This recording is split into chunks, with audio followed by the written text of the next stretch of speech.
Olá, pessoal, eu sou a Laura, estamos aqui em mais um episódio do podcast Unai e hoje estamos aqui com pessoas importantíssimas para a nossa sociedade, pessoas muito especiais que vai trazer um papo muito interessante para nós. E hoje estamos aqui com a Franciele Nascimento, referência em ISTs da Regional de Saúde de Unai. Estamos aqui também com o Dr. Rafael Vieira, médico infectologista. Olá.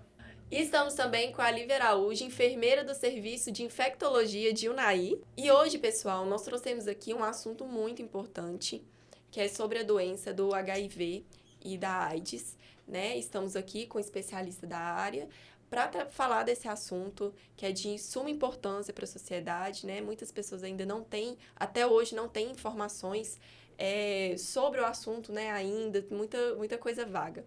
Então, doutor, conta pra gente, vamos começar aqui com você contando um pouquinho pra gente o que você trabalha, como funciona a sua profissão e também um pouquinho sobre a doença. Bom, então, Laura, eu sou médico infectologista, né? Que é um Sim. médico responsável, especializado nas doenças infecciosas de forma geral. E aí a gente tem as doenças fúngicas, as doenças virais, as doenças bacterianas, as micobactérias. Então, são várias doenças diferentes. Por exemplo, são doenças que são transmissíveis ou de uma pessoa para outra pessoa, ou que algum animal nos transmite do meio ambiente, por exemplo. Como a gente tem, por exemplo, a dengue, que a gente recebe ela é transmitida pela picada do mosquito, né? Então, são diferentes formas de transmissão. Outras doenças que a gente trata, por exemplo, a tuberculose, que é uma micobactéria que acomete principalmente o pulmão, que passa de uma pessoa para outra pessoa. E a gente tem de forma muito importante também as ISTs, né, que são as infecções sexualmente transmissíveis. Dentre elas, uma das principais é o HIV/AIDS, né, a infecção por HIV podendo evoluir para uma fase AIDS. Mas a gente lembra também de hepatite B, hepatite C, sífilis, clamídia, gonococo. Então, são várias doenças possíveis aí da gente tratar. É muita coisa, né? E muita gente, igual eu falei aqui no início, né, gente, não tem informação correta, né? Não entende, não sabe qual a diferença de uma doença para outra. E a gente tem que falar sobre isso.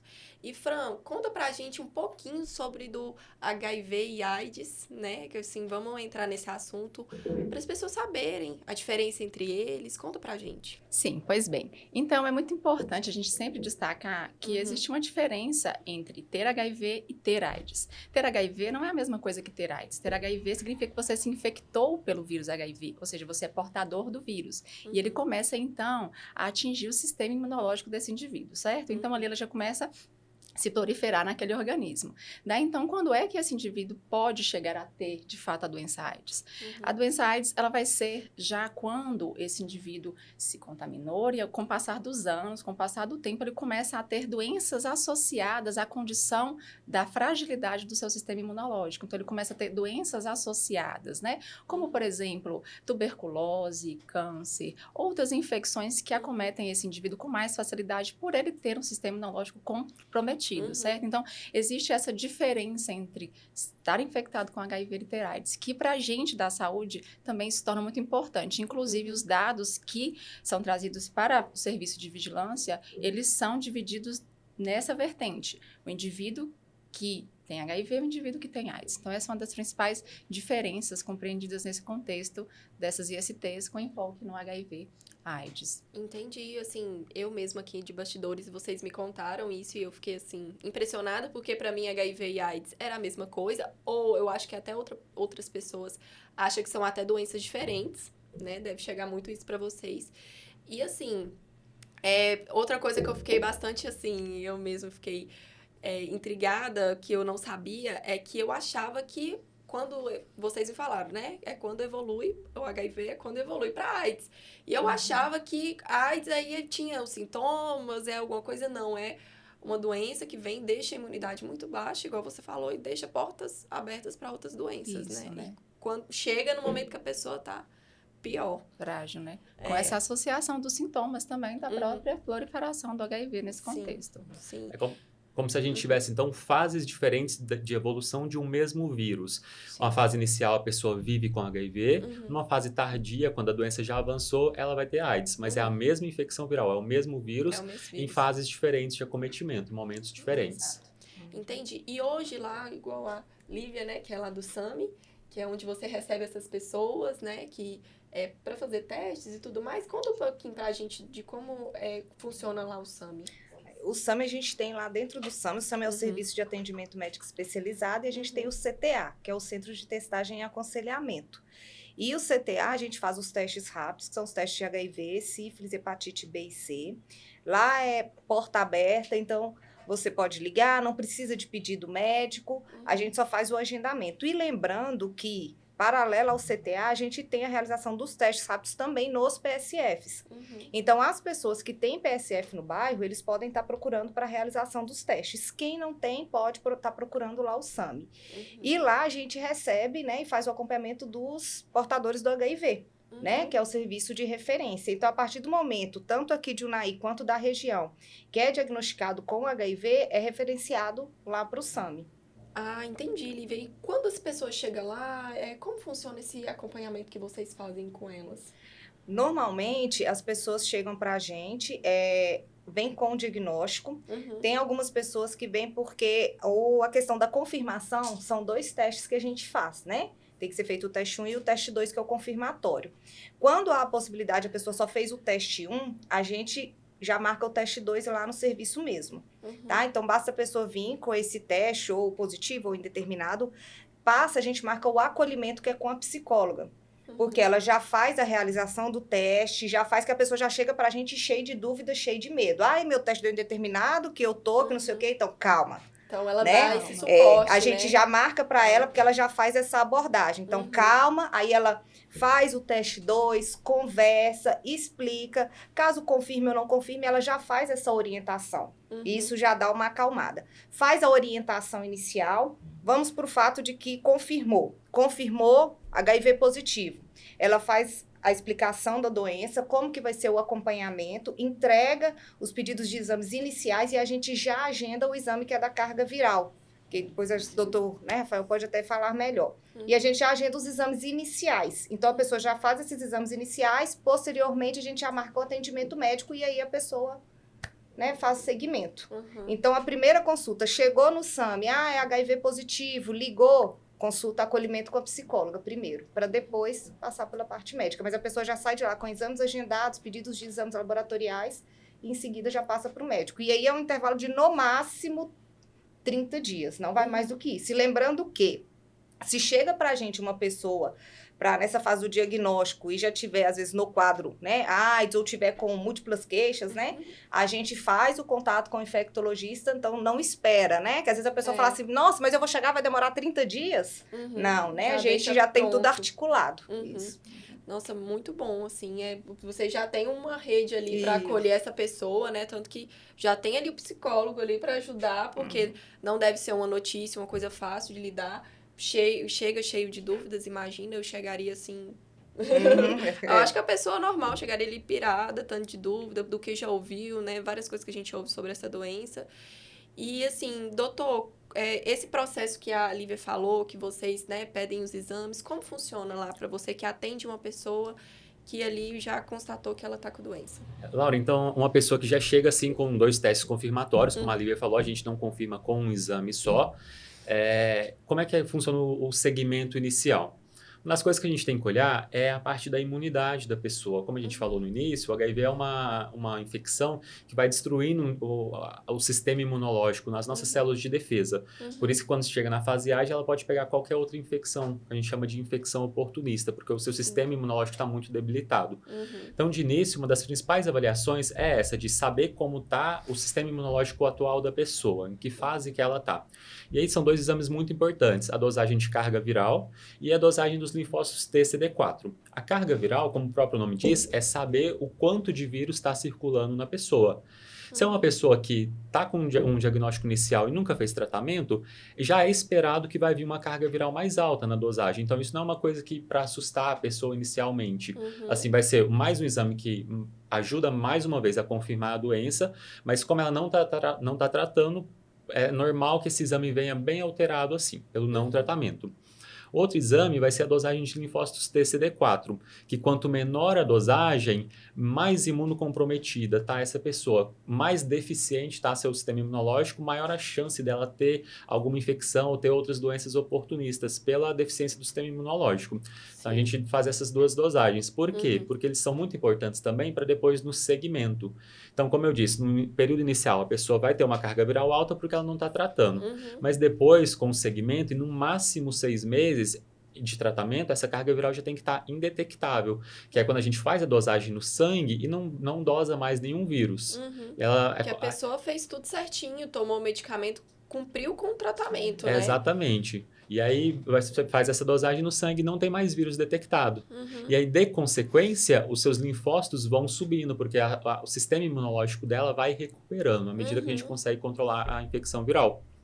Mas a gente olha várias outras coisas também no período inicial, porque a gente tem que saber se a pessoa tem diabetes, se a pessoa tem pressão alta no próprio exame físico, tem algum problema de colesterol, de tireoide, se os rins funcionam bem ou não, porque isso pode influenciar também na escolha do tratamento depois. Posso ter que alterar um tratamento inicial ou não dessa pessoa.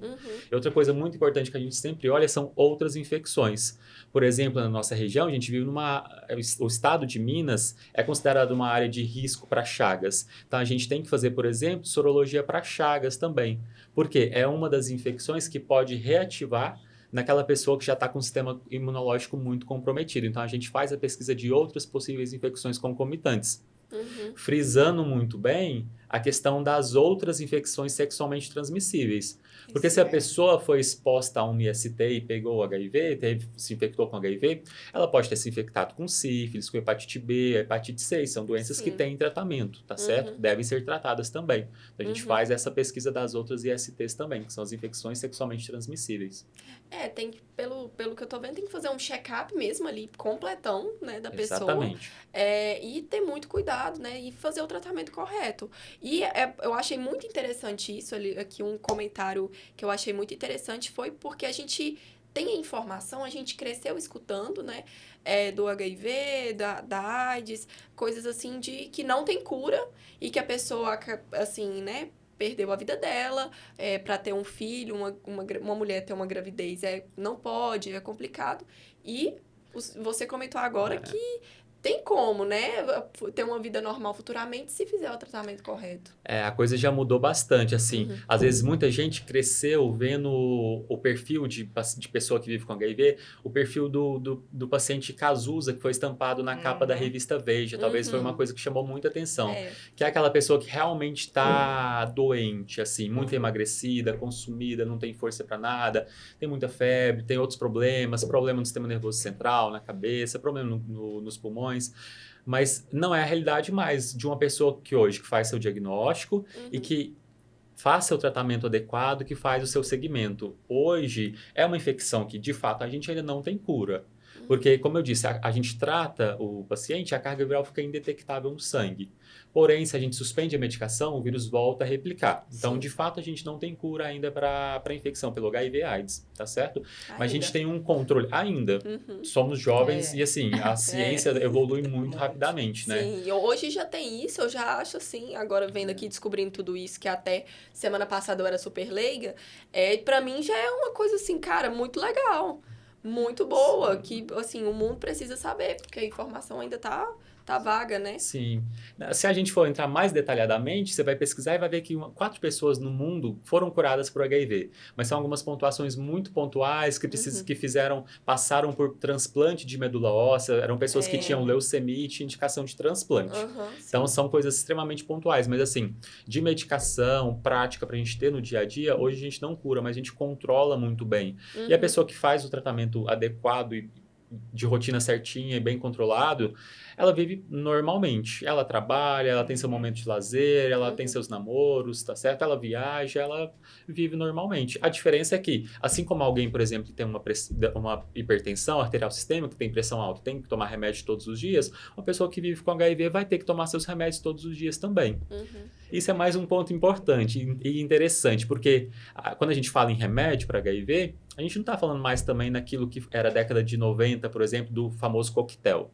Às vezes hoje o paciente chega, vou ter que tomar coquetel, eu paro para ele e falo, olha, calma, vai ser 1, 2 comprimidos, 3 comprimidos no dia. Olha pra Muito você bem ver. tolerados, Tem a exatamente. sensação do coquetel, É, daquele coquetel faz caso lá exatamente. atrás, né? A mão É. cheia. A mão Exatamente. cheia de remédio. Eu tenho esse conhecimento Sim. antigo de que Aham. tomava um mundaréu, assim, de remédio.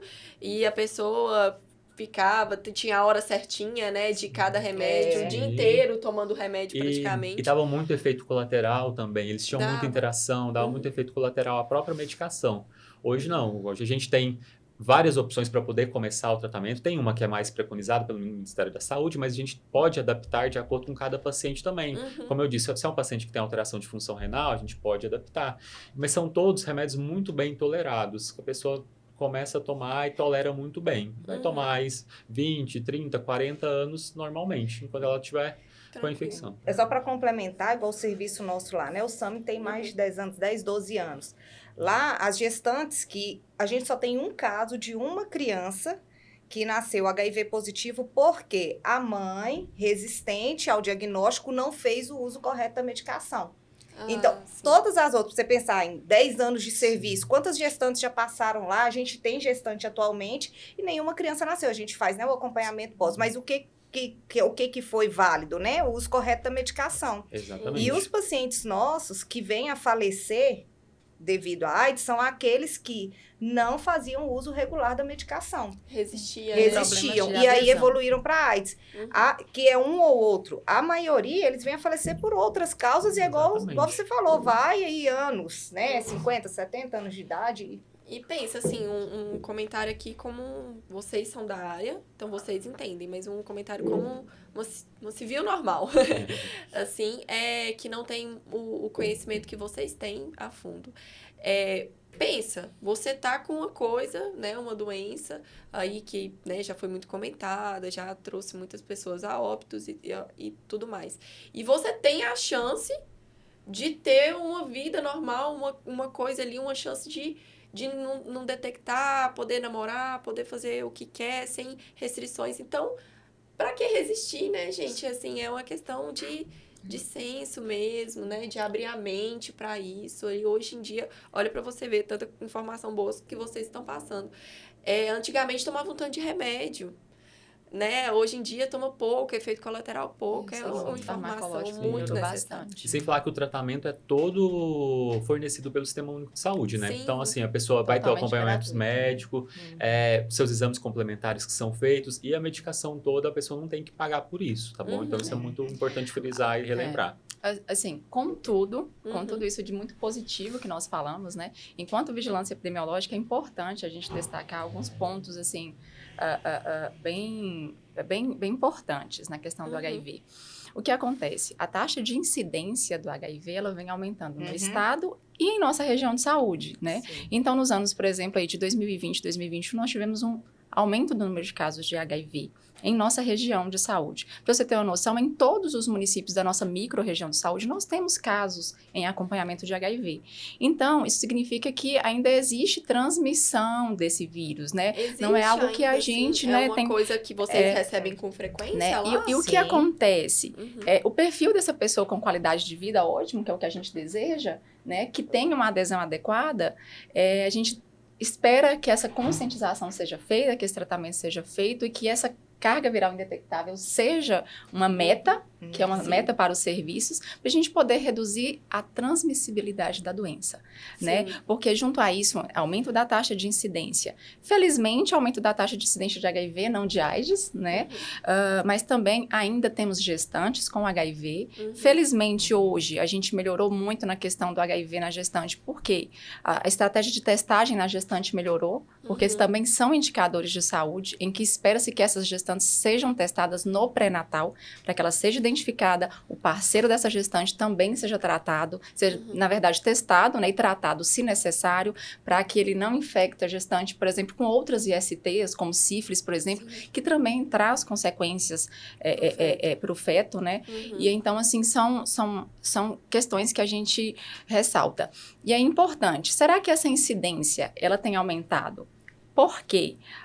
Nós estamos testando mais ou porque tem mais pessoas vivendo com HIV? É uma incógnita, né? Mas, de fato, nós temos melhorado o serviço de testagem e isso é um grande avanço, que é o que a gente deseja, identificar para fazer, né, o diagnóstico adequado nessa identificação, para tratar, para melhorar a qualidade de vida, para diminuir a transmissão da doença e poder, junto do cenário epidemiológico, construir quais são as características sociodemográficas dessa população, né? Quem são esses indivíduos acometidos, quais as populações, né, que estão mais vulneráveis, para poder fomentar e incentivar a formulação de políticas públicas voltadas para essa população. Sim. Que é algo também que, assim, hoje, né, o contexto da IST tá muito positivo nesse sentido de políticas voltadas para esse público, né, que são algumas questões que a gente também vai discutir, que hoje, então, a parte da vigilância epidemiológica, ela traz para a gente esse arcabouço dos dados, né, do quantitativo, que não pode ficar de fora para a gente poder ter esse choque de realidade também e entender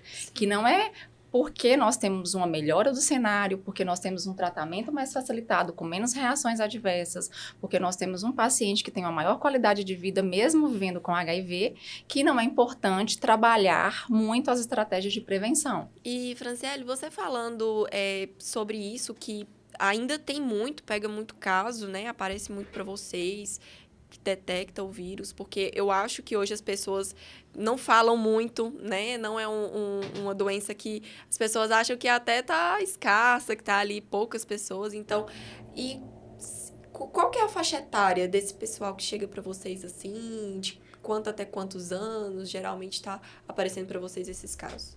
Então, na questão da identificação, ela é distribuída em todas as idades. Nós temos casos desde crianças, né? Como a Lívia havia destacado anteriormente, desde crianças que, infelizmente, né, se contaminaram, né, que teve essa transmissão vertical, que não foi possível interromper isso, e, assim, dentro de todas as faixas etárias. Porém, existem faixas etárias de destaque, que são aquelas faixas etárias que estão com a taxa de incidência maior, que são os adultos jovens, né? Então, o pessoal aí dentro da faixa etária de 20 a 39 anos, né, com ênfase de 20 a 29 anos, é a faixa etária hoje mais acometida, né? Os dados trazem isso é algo real, isso é algo que a gente consegue, de fato, visualizar quando a gente vai fazer a análise do banco de dados que nós possuímos, que, de fato, essa população de 20 a 29, né, até 39 anos aí, é a população mais acometida com o vírus do HIV. Né? Então, isso aí traz uma luzinha para a gente, né, de onde que a gente tem que focar mais as estratégias de prevenção. Sim. Porque talvez esse público seja mais destemido, né? Talvez acredite assim, não,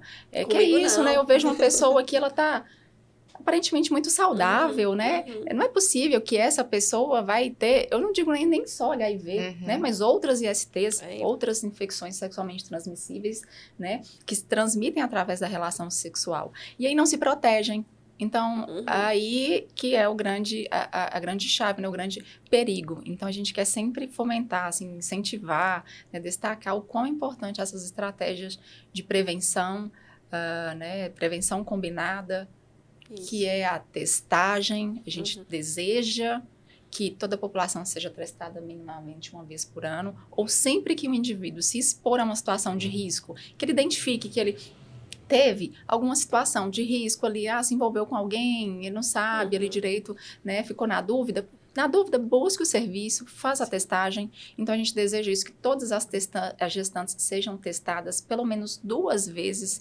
no pré-natal e no momento do parto nos hospitais. Todos os hospitais realizam testagem, né, da HIV, sífilis, hepatites virais, que são as hepatites B e C, justamente para, se de alguma forma esse pré-natal não tem identificado essa gestante, ela seja identificada no momento prévio ao parto, para que as medidas de intervenção sejam tomadas no caso de uma positividade, né? Sim. E acompanhamento adequado.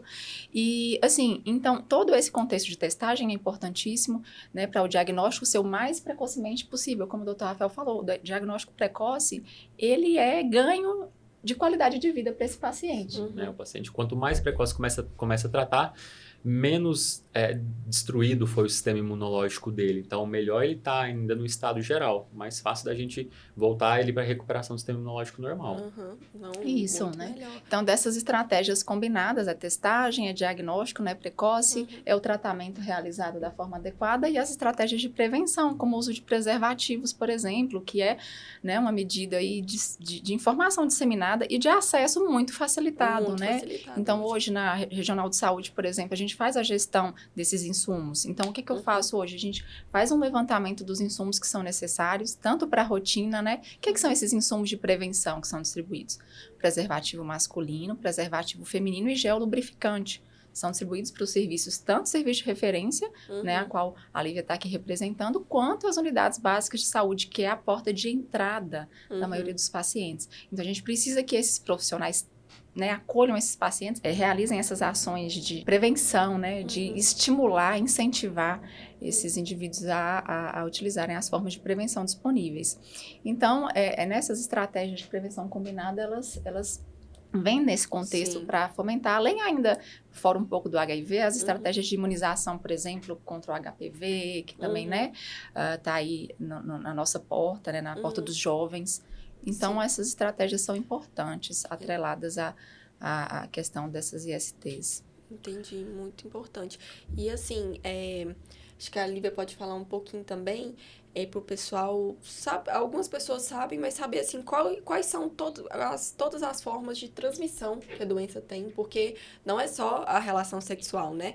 Então, assim, muita gente fica só com isso na cabeça e tem outras formas de se contaminar com o vírus, que não é só na relação sexual. No caso do HIV, né, a transmissão são líquidos corporais como sangue, sêmen, né? Então, assim, para ficar mais fácil, né, é a questão da relação sexual sem a camisinha, porque vai ter contato com líquido, sêmen, né? Líquido, né, ali vaginal, tal. A mucosa, no caso, compartilhar seringas, né? Porque a questão, né, do usuário compartilha seringa, ali tem o sangue. A mãe contaminada pode passar para o filho durante a gravidez, né? Também é uma forma, se ela não estiver tratando, né? Se ela não estiver tratando, ela pode passar para o filho durante a gravidez. Então, assim, esse é o que a gente mais fala, né? Que são os líquidos sangue, sêmen, tem... São os principais São os mesmo. principais, No dia a né? dia do profissional de saúde também, às vezes pode acontecer de acidente nos próprios hospitais. Então, isso para a população de saúde, a população já é bem orientada. Assim, se eu me acidentei, por exemplo, eu sou um técnico de enfermagem, vou fazer uma medicação, me acidentei com a agulha, que a agulha já tinha sido contaminada, tudo. Então, ela tem que procurar, cada serviço vai ter um lugar específico para ela procurar, mas porque tem que fazer testagem para ver, porque ela pode, por exemplo, tomar a profilaxia pós-exposição, que é uma medicação para evitar que ela se contamine com HIV, tá certo? Que ela seja infectada decorrente de acidentes. Mas aí acho que é importante, a gente falou aqui de formas de transmitir, mas é importante também frisar formas que não transmitem. Abraço não transmite, um beijo não transmite, usar um copo não transmite, um aperto de mão não transmite. Porque às vezes a pessoa chega assim numa situação inicial e ela realmente não tem informação nenhuma e ela tá perdida, assim, nossa, mas como é que eu vou fazer na minha casa? A toalha do banheiro, eu posso usar a mesma para enxugar a mão? Não. Então, frisar isso, assim, o que a gente mais vai focar na transmissão é líquidos onde tem sangue, assim, soluções que tem sangue, que é o risco principal. De resto, a pessoa não tem esse risco de transmitir. A tendência é a gente desmistificar isso, sabe? E, de fato, assim, combater esse estigma. Que é algo hoje que é muito real dentro do HIV. Combater esse estigma, acolher esses indivíduos, né? Eles fazem parte da sociedade e não tem nenhum problema, né? É como diz, só calma, cuidado, aqui você vai ser acolhido, vai fazer o tratamento, vai seguir normalmente a sua vida. Com muito respeito, né? Muito respeito. E a sociedade precisa, de fato, assim, sabe? Combater esse estigma voltado para a pessoa que vive com HIV/AIDS. Sim, existe um preconceito, né? A gente sabe, até a pessoa que ela descobre que ela tá com a doença, a gente até comentou, tem um preconceito com ela mesma, recusa tratamento, essas coisas, e olha pra você ver, né? O que ela recusa, uma coisa que futuramente ela pode estar praticamente livre. Sim. Então, assim, a gente tem que quebrar isso, né? É uma coisa, é uma doença, é uma coisa que tem como tratar, a sua vida não vai acabar, né? Tem que frisar muito isso. Só para falar a questão do acompanhamento psicológico, né? Eu falo assim, lá no serviço a gente vê o tanto que ele é essencial mesmo, eu imagino. Sabe? Ele é essencial. Lá a gente já pegou vários pacientes chegarem lá assim, desesperado, eu tô aqui porque eu tô, né? Isso aqui e tal, e eu vou me matar, eu vim aqui porque falaram que eu tinha que vir aqui. Aí a psicóloga, calma, vem aqui. Acolher. Quando sai, aí às vezes fica até mais de 1 hora, né? E aí, quando sai, eles falam, olha, muito obrigada, eu não sabia que era assim, que bom que eu vim aqui, você me acalmou, eu não queria vir. Então, assim, e a gente percebe que antes, quando a gente não tinha essa rede com a parte da psicologia, os pacientes abandonavam o tratamento com maior frequência, sabe? Não, o número de abandonos era muito grande, e agora não. E a gente ter o acolhimento não é só nessa fase inicial do diagnóstico, a gente tem o acompanhamento. A psicóloga está lá para esses pacientes. Então, se no decorrer do acompanhamento, ele tem 5 anos, eu quero passar, e todo mês não, todas as vezes que eles vão na consulta, a gente passa pela psicóloga primeiro, para depois passar pelo médico, sabe? Para ter Isso é importante. então, assim, essa parte psicológica, esse acolhimento, ele é essencial quando fala a parte do diagnóstico, né? Sim, para ajudar, porque deve chegar muitas pessoas, assim, eu imagino, com... né, não sabe, a pessoa tá chateada, tá triste, ela não queria isso pra vida, ninguém quer isso pra vida, né? Então, um pouco de culpa ali também, se a pessoa, ela, né, não teve o cuidado devido. Então, assim, é muito importante. Imagino que na época que não tinha, devia ser a desistência maior, porque a gente tem que ter um apoio. Às vezes, as pessoas podem ter um certo... né, não comenta com qualquer pessoa, né, não conversa direito, e ali ela se sente bem, né, deve se sentir bem à vontade, aquela pessoa tá ali para falar disso com ela. Então, isso é muito bom hoje, o SUS, né, graças à medicina, graças ao SUS, ter isso para essas pessoas, é incrível mesmo o trabalho que vocês têm, o cuidado que vocês têm com elas. Então, a gente falou muito dela, da doença, mas vamos falar de coisa boa também, que é para quem quer evitar, né, além da camisinha masculina, feminina, tem outro método também para ajudar a prevenir a não pegar essa doença. Conta pra gente um pouquinho, doutor. É exatamente isso, assim. No início da doença, a gente frisou muito na questão do uso do preservativo, que continua sendo muito essencial. Sim, com certeza. Porém, se as pessoas estivessem realmente sempre usando, a gente não teria todos esses casos novos atuais, né? Então, infelizmente, a gente sabe que tem pessoas que não estão usando preservativo e estão se infectando. Para isso, para essas pessoas, a gente tem formas novas para poder prevenir. Na verdade, não tão novas mais, mas assim, talvez de 5 anos para cá, já em uso, tá certo? Mas agora a gente vem frisando cada vez mais. Então, como a Franciele já colocou, usar preservativo sempre numa relação que você está tendo com uma pessoa nova. Acho que no mundo certo, assim, o ideal é conhecer uma pessoa nova, a gente vai ter relação. Primeira coisa é as duas pessoas se testarem. Porque daí as duas pessoas são negativas, ok, vamos ter relação sem preservativo. Essa seria a coisa certa a se fazer, mas a gente sabe que na rotina isso não acontece. Então, manter o uso do preservativo é uma proteção muito importante, tá certo? Como a Franciele falou, vacinar contra as doenças, porque se a gente tem verrugas, por exemplo, possa aumentar a chance de trauma. Aumenta o trauma, aumenta a chance de sangramento, a maior chance de transmissão. Tratar as outras infecções sexualmente transmissíveis, como a Franciele já falou. Por exemplo, a sífilis, a lesão da sífilis aumenta no risco de transmissão de HIV, certo? E uma coisa muito importante que a gente tem hoje é a possibilidade de usar a medicação para evitar que eu me infecte.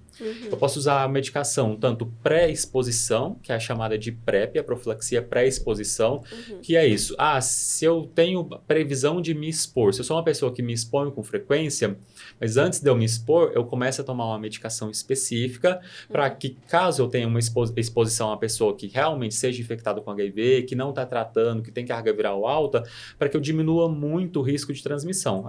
Essa redução, assim, é quase 100% a pessoa que faz a PrEP de forma regular, de forma certinha. Mais de 90% de redução do risco. Mas a gente tem também, por exemplo, a possibilidade da profilaxia pós-exposição. O que é isso? Por exemplo, carnaval, me expus com pessoas diferentes, não sei se a pessoa tinha HIV, se não tem. Tenho a possibilidade de tomar uma medicação que é para evitar que eu me infecte também. Então, após eu já ter tido a exposição. Essa profilaxia pós-exposição, uma coisa muito importante é que ela tem um tempo. Se eu demoro muito, a medicação não vai fazer mais efeito, porque o vírus já está circulando no meu organismo, já está multiplicando em mim. Sim. Então, tem no máximo até 72 horas para procurar o atendimento, para começar a medicação.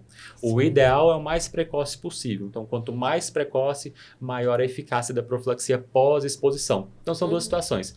Posso tomar pré-exposição, que é a PrEP, e a pós-exposição, que é a PEP. Não, muito bom isso. Porque, assim, né, igual você falou, não é todo mundo que fica tendo uso de preservativo certinho, né?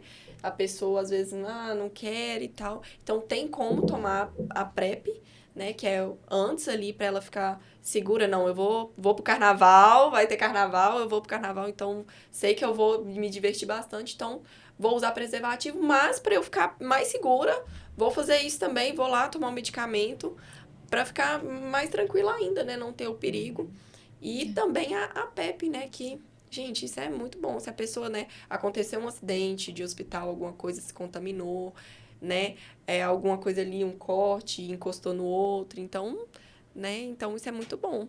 E, Fran, lá hoje com vocês, como acontece lá? As pessoas, elas estão sabendo, assim, dessa informação, elas procuram sobre a PrEP, sobre a PEP, como que é que vocês conduzem isso lá? Então, assim, na Regional de Saúde, a gente busca ser sempre veículo de informação, disseminação de informação de todas as estratégias utilizadas pelo Serviço de Saúde para, né, melhorar a qualidade de vida do indivíduo, né? Sim. Então, a gente sempre dissemina essas informações, a gente espera que o público-alvo, que as pessoas que são mais vulneráveis ao risco, que estão, que são nossos, a gente chama de público-alvo, né? Que eles busquem um serviço especializado para que ele possa ter acesso a mais informações e já começar a receber a PrEP ou a PEP, né? O que acontece? O que a gente observa hoje? Que a informação ainda precisa ser mais disseminada. Então, a gente conta com os profissionais de saúde como detentores da informação e profissionais que vão acolher esse indivíduo em que eles identificam que seja um indivíduo, um possível usuário de PrEP, por exemplo, para poder orientá-lo e encaminhá-lo para o serviço especializado, né? E aí, aqui é um link com o que o Dr. Rafael disse, a gente tem algumas questões muito interessantes acerca da PrEP, que seria a PrEP rotina ou PrEP sob demanda, né? Então, a PrEP rotina em que ele disse, olha, o uso de uma medicação para que esse indivíduo, ao se expor ao risco, ele tenha uma chance significativamente reduzida de se infectar com o vírus HIV, né? Mas suponhamos que seja uma pessoa que não está constantemente envolvida em situações de risco.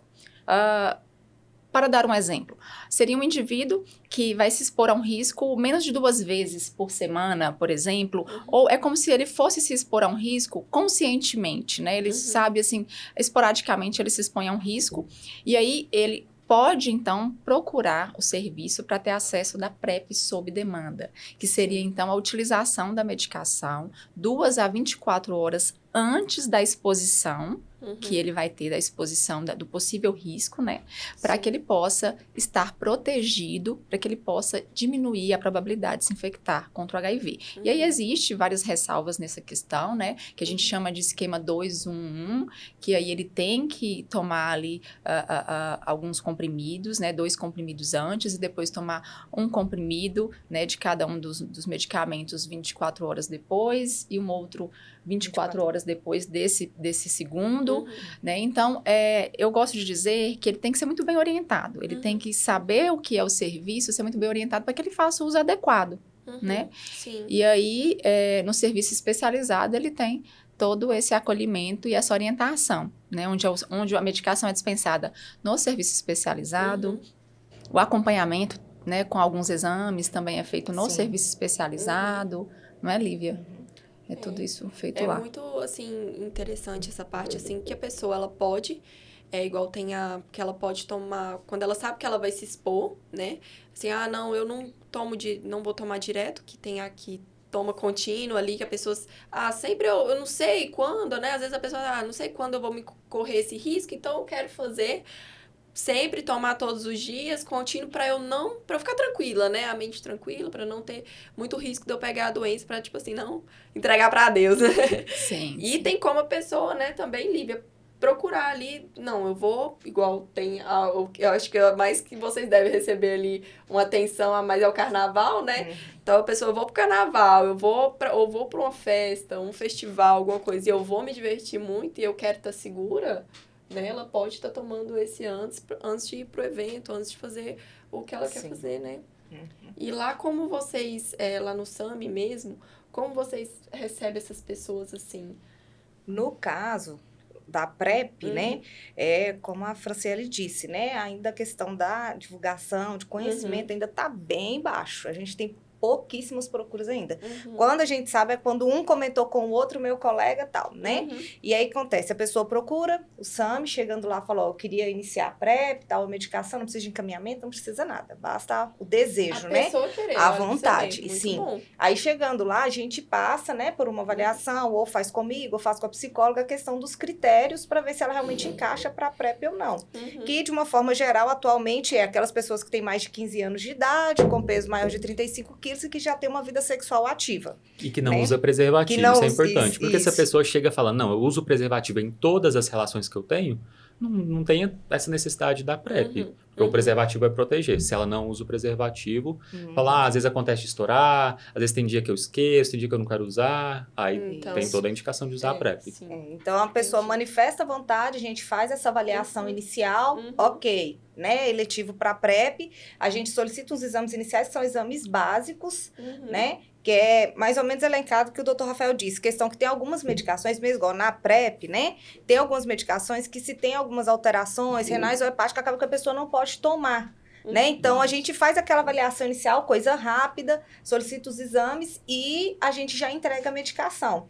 E a agenda pede o retorno dela com 30 dias, com o médico. Uhum. Porque esses 30 dias é essa fase de adaptação, né? Ver como é que a pessoa tá. Tudo ok? Aí a gente já faz a PrEP, ela é boa porque já entrega, a pessoa já leva numa quantidade maior na segunda vez que ela vem. Então, ela vem, procura o serviço, passa por esse primeiro atendimento, ok, elegível, a gente solicita os exames iniciais, tudo ok, já leva a medicação, né? Passa pelo médico, leva a medicação para 30 dias, retorna com 30 dias e aí já pega numa quantidade maior. Atualmente, eles estão levando para cada 90 dias, mas já tem uma mudança que vai ser liberado para cada 6 meses. Aí.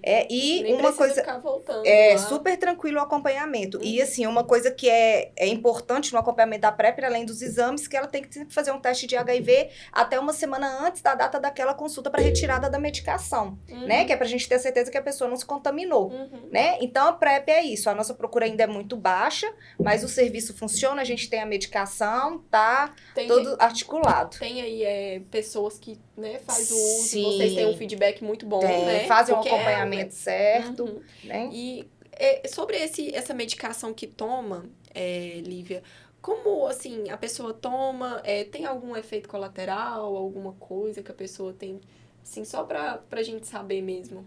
A PrEP, no caso da PrEP diária, né? Ela toma, como a Franciele já falou, ela vai tomar, vamos supor que foi hoje. Ela toma 2 comprimidos hoje, que é a dose de ataque que a gente fala, e no dia seguinte ela vai sempre tomar um comprimido ao dia, Sim. né? E a PrEP sob demanda, ela toma 2 comprimidos de 2 a 24 horas antes da relação sexual, então aquela relação sexual, né, mais ou menos planejada, programada, 2 a 24 horas antes da relação sexual.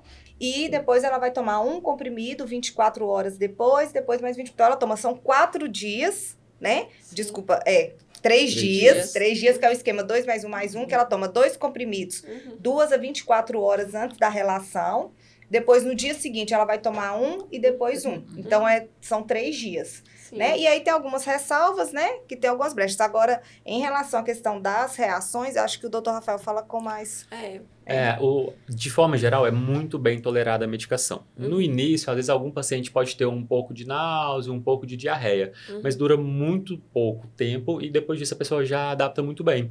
A grande ressalva vai ser no paciente que tem alteração de função renal. Então, esse é um exame primordial para a gente fazer, assim, no paciente que tem risco já de ter alguma alteração de função renal, às vezes num diabético, num hipertenso ou já uma pessoa de maior idade, a gente sempre tem que fazer primeiro uma avaliação, principalmente da função dos rins dele, porque às vezes pode contraindicar o uso da medicação. Porque o que a gente tem hoje de remédio disponível é o tenofovir com entristabina, que eles vêm os dois em uma cápsula só, então vai ser um comprimido só. Sim. Já vem as 2 medicações. Entendi. E o tenofovir, que a gente tem disponível, ele pode dar um pouco de alteração de função renal. Então, é uma coisa que a gente tem que avaliar antes. De certa forma, mas assim, de geral, é muito bem tolerado. Outra questão do tenofovir seria com fratura, com osteoporose, tá certo? Então, paciente que já teve fratura patológica, que já tem osteoporose, a gente tem que pensar numa outra alternativa também. Mas são as 2 contraindicações, assim, pontuais. De resto, é muito bem tolerado a medicação. E, assim, a pessoa pode ocorrer dela dar essas náuseas, assim, só pra ressalvar aqui, pra ficar bem frisado, é coisa muito leve, né? Pense uma coisa que você vai sentir alguma coisa ali bem fraquinha, de uma coisa que você pode, né?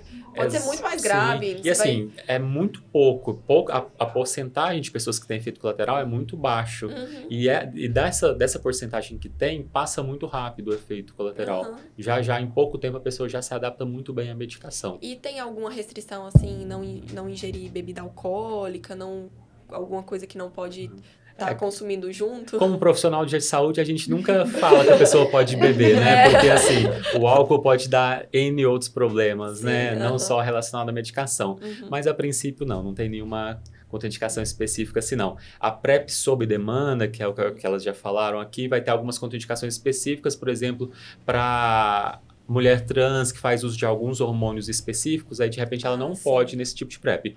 Então, se a pessoa vai tomar diário ou se ela vai tomar sob demanda, ela tem que passar por uma avaliação para recomendar, olha, você pode tomar sob demanda. Não, você tem que tomar diariamente a medicação. Uhum. Por questão de concentração mesmo do medicamento e nas mucosas genitais, nos líquidos genitais, tá certo? Então, Entendi. algumas coisas podem interferir nessas concentrações, então cada pessoa vai ter a sua recomendação. Uma pode ser diária, a outra pode ser sob demanda. Entendi. E aí a gente vem observando, né, falando de dados, que no nosso estado, as pessoas que mais têm buscado o serviço, os usuários do PrEP, são indivíduos com mais acesso à informação, são indivíduos com formação, né, mais avançada. Ou seja, o que a gente deseja? A gente deseja que essa informação se dissemine para que não só esse público busque o serviço e o utilize, mas para que toda a população que necessite, né, que esteja dentro do público-alvo, que esteja dentro do público que vai, né, fazer a utilização dessa PrEP, né, com mais assertividade, que ela seja atingida, né, que ela tenha a informação e que ela busque o serviço especializado e os profissionais, né, de confiança dela para poderem também orientá-la, né? E aí, uma questão também bem interessante é que, suponhamos que o usuário busque o serviço e faça uso da PEP, que é a profilaxia pós-exposição, porque ele se expôs a uma situação de risco, X. E aí, na semana seguinte, ele está lá no serviço de saúde, PEP, precisa de PEP. Daqui um mês, ele volta lá e fala, precisa de PEP. Aí, vamos então discutir a condição desse paciente para verificar a viabilidade de torná-lo um paciente usuário de profilaxia pré-exposição, né? Então, é um pouco, né, do contexto que é a rotina do serviço, né? Porque são indivíduos que cada um tem uma situação diferente, né? Todo indivíduo, ele é tratado como um ser que tem necessidades específicas, né? Que tem condições específicas e a gente, né, no serviço, seja na parte de gestão, na parte direta de atendimento ao paciente, a gente tenta sempre estimular o processo de cuidado voltado para o paciente como um ser individualizado e que precisa de um processo de cuidado muito baseado na realidade em que ele vive, entende? Então, esse é um dos propósitos também, né, do contexto do HIV e do atendimento. Até então, a gente deixava muito focado nessa questão de indicação da PrEP para alguns grupos muito específicos, que têm uma incidência maior de HIV. Por exemplo, homens que fazem sexo com homens, profissionais do sexo, usuários de drogas injetáveis. Ficava uma coisa um pouco restrita, mulheres trans. Mas hoje a gente já estendeu mais isso. Hoje é aquela pessoa que se expõe. Eu sou um homem heterossexual que tenho exposição várias vezes no mês com mulheres diferentes. Ele está sob risco de ter infecção pelo HIV. Né? Então, ele tem indicação de PrEP, tá bom? Então, a gente já expandiu mais essa ideia de não ficar só em grupos específicos, mas frisar, focar que esses grupos são importantes, esses grupos merecem, devem ter a medicação assim, disponível, mas a gente deve ampliar mais ainda para a população de forma geral. Então, é a pessoa que se expõe com frequência. Exatamente. E assim, eu acho que, agora aproveitando, doutor, você poderia dar um recado, assim, para os profissionais da saúde. Por exemplo, um ginecologista, né? Essas pessoas que pegam ali um caso de ver que o paciente está tendo esse contato maior, né? A pessoa pegar e falar, olha, você sabia que tem como, né? Evitar o HIV, evitar que você tenha AIDS, alguma coisa, porque é importante, né? Porque às vezes a pessoa não sabe, ela não tá importando, vai ali, faz um exame de vez em quando e o profissional já pode pegar aquela pessoa e prevenir de uma coisa, né? Então, dá um recado para esses profissionais. Isso é uma questão muito interessante mesmo. Por exemplo, o profissional que está na porta do pronto-socorro, que atende muito sífilis, por exemplo, muito corrimento, Isso. ou o urologista que vê muito homem com sífilis, com verruga genital, com corrimento uretral, ou o ginecologista que atende muito IST em mulheres. Então, ele sempre tem que lembrar, poxa, se essa pessoa teve uma IST, uma infecção sexualmente transmissível, ela pode pegar HIV também. Então, é porque ela está se expondo, ela pode pegar HIV numa dessas exposições. Então, cada lugar vai ter seu serviço, então as pessoas têm que sempre lembrar, poxa, então essa pessoa aqui que está com uma exposição frequente, ela pode se prevenir de uma forma a mais contra o HIV. Então, aqui em Unai, por exemplo, tem o SAMI, lá em Paracatu a gente tem o Paulo Loureiro, que é perto do asilo, uma unidade também, para a gente dar todas essas orientações. Então, isso é muito importante. O próprio profissional de saúde, assim, deve ser capaz de identificar, ou o médico do PSF, qualquer outro profissional deve ser capaz de identificar essa pessoa que está se expondo, que está com risco maior, e encaminhá-la para o serviço, né? Ele não precisa saber tudo, saber como é que trata, ele não precisa saber os detalhes, mas ele precisa saber que aquilo existe e que aquela pessoa tem o direito de ter essa proteção a mais. E daí encaminhar para o serviço especializado. Exatamente, isso que eu penso, porque ali é onde eles vão ter, porque às vezes a pessoa, uma pessoa normal aí, do dia a dia, ela não tá, às vezes, interessada em saber sobre isso. Às vezes ela procura algum tipo de atendimento, pode ser de qualquer coisa, né? E o médico já, olha, você sabia disso, você conhece, procura lá, ou a sua filha, né? Uma filha ali que tá na adolescência, alguma coisa, que tá jovem, sua filha, seu filho, né? É bom a pessoa, o profissional ajudar, né? Abraçar essa causa, porque eles estão ali, a gente sempre dá voz a quem cuida da gente, né? E a gente vai pro médico para se cuidar. Então, se ele falar que isso é bom para mim, com certeza eu vou acatar e falar, não, eu preciso recorrer a isso mesmo, já que é bom para mim, pode evitar uma coisa ruim, então eu preciso, né? E assim, de certa forma, eu, por exemplo, fico, de certa forma, feliz quando eu recebo um paciente que fala que está interessado em fazer PrEP. Porque é sinal de que ela está interessada em se cuidar, ela quer se proteger, tá certo? Então, isso é uma coisa muito interessante, eu acho muito legal, assim, porque a pessoa quer se cuidar bem, quer se cuidar melhor, né? Quer cuidar do outro. Exatamente, quer cuidar do outro também, que é uma questão de amor próprio e empatia também, né? Certeza. Que é pensar no próximo, que é, né, preocupar, nossa, eu posso pegar, né? Tanto que pode ser comigo e se eu não souber, pode ser com outra pessoa, né? Então, vou me cuidar para evitar tanto para mim quanto para o outro. É o que a gente disse, a gente não consegue obrigar todo mundo a usar preservativo, que isso já está claro que a gente não consegue, infelizmente, então vamos disponibilizar as outras formas de proteção. Sim. E só uma observação, né? Igual a gente falando aqui da PrEP, que às vezes a gente costuma receber muito lá no SAMI a PEP, né? Também. O que acontece? A PrEP, né? O local de atendimento aqui, aí no caso é o SAMI, né? E o doutor Rafael falou lá em Paracatu, Paulo Loureiro. Para a PEP, que é profilaxia pós-exposição, o local de atendimento inicial não é o SAMI. O local de atendimento inicial é o pronto-socorro aqui do Hospital Municipal, né? Porque o que acontece? A exposição, ela pode acontecer, né? Seja o acidente com o pérfuro, a exposição, rompeu o preservativo, seja lá o que for, ela pode acontecer em qualquer hora do dia e precisa da avaliação do médico. Então, pelo protocolo, né?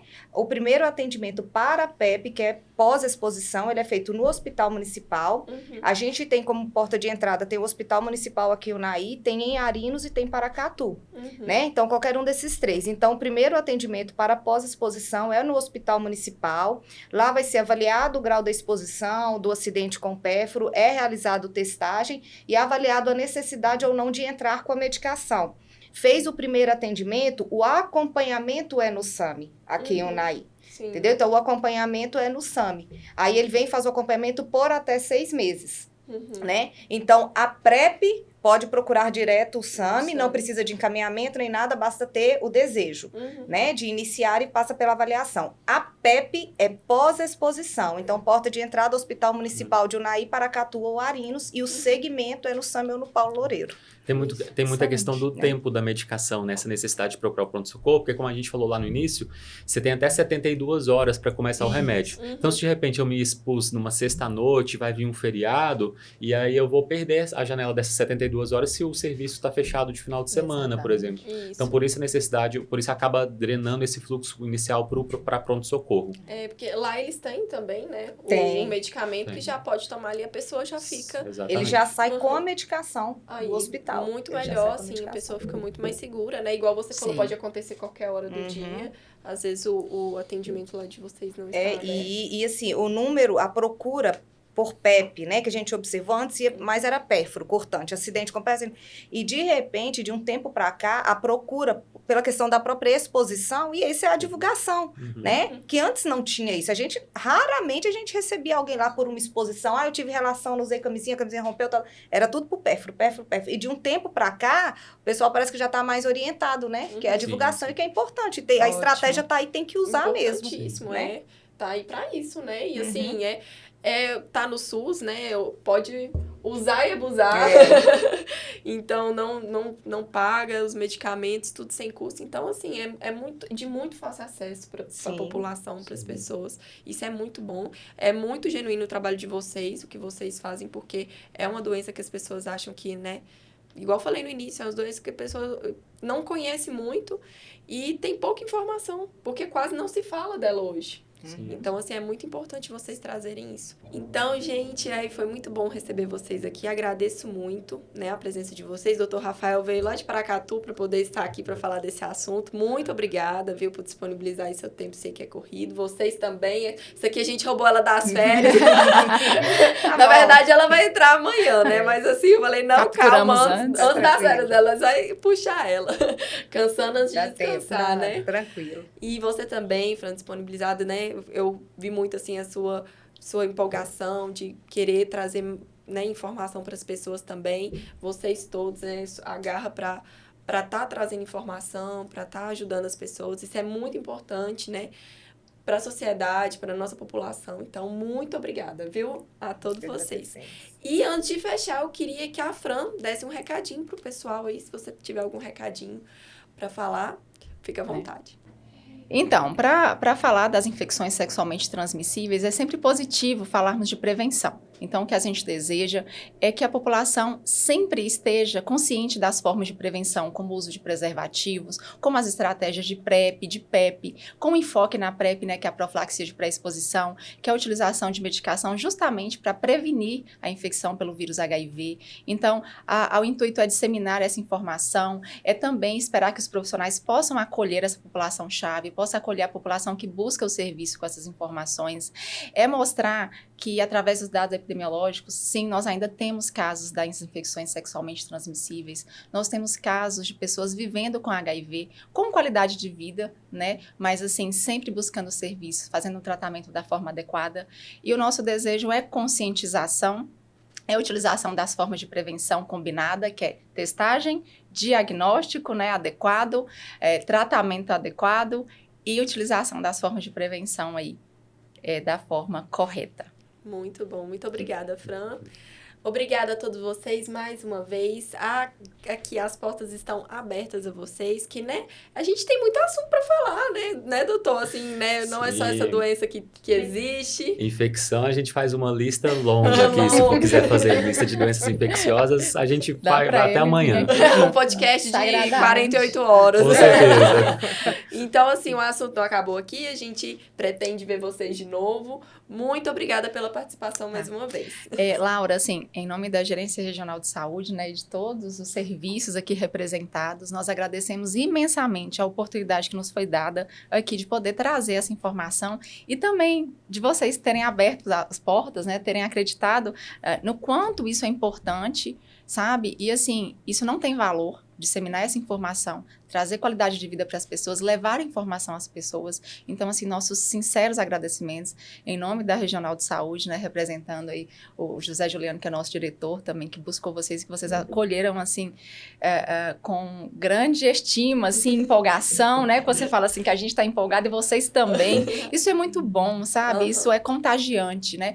O doutor Rafael, que se disponibilizou, como você já disse, a sair de Paracatu e veio. Sim. A Lívia, né, que saiu lá do serviço, que já está quase entrando de férias e está aqui compartilhando informação. Sim. A todos os profissionais da Regional de Saúde que contribuíram, né, a Juliana aí, que foi lá, fomentou, né, que foi lá, instigou, incentivou. Ela que deu a ideia. Que incentivou, e, né, e assim, nossos sinceros agradecimentos a toda a equipe daqui do podcast que nos acolheu e nos recebeu, né? Ao Brunão também, ao Ismael, né, que assim, nos apresentou de forma brilhante a estratégia de vocês aqui, que é, assim, louvável o trabalho, tá? Ah, muito obrigada, que isso, a gente fica... Eu mesma aqui, a gente fica até emocionado, porque é um trabalho que a gente busca, né, a gente tem a nossa parte, né, comercial e tudo mais, mas é um trabalho que a gente busca trazer informações e ajudar as pessoas. Então, assim, quando a gente viu vocês e vê ali pessoas, funcionários públicos com empolgação, com paixão naquilo que tá falando, igual a gente vê vocês, né? Igual sair do seu trabalho, da sua rotina para vir aqui para falar disso, é de se louvar também, porque isso é raro de ver, essa fome, essa vontade de ajudar as pessoas. Então, que é isso, nós, igual eu tô falando, nossas portas sempre estarão abertas, viu? Obrigada. Muito obrigada. E esse foi mais um episódio do podcast Unai. Continue nos acompanhando nas redes sociais e até logo!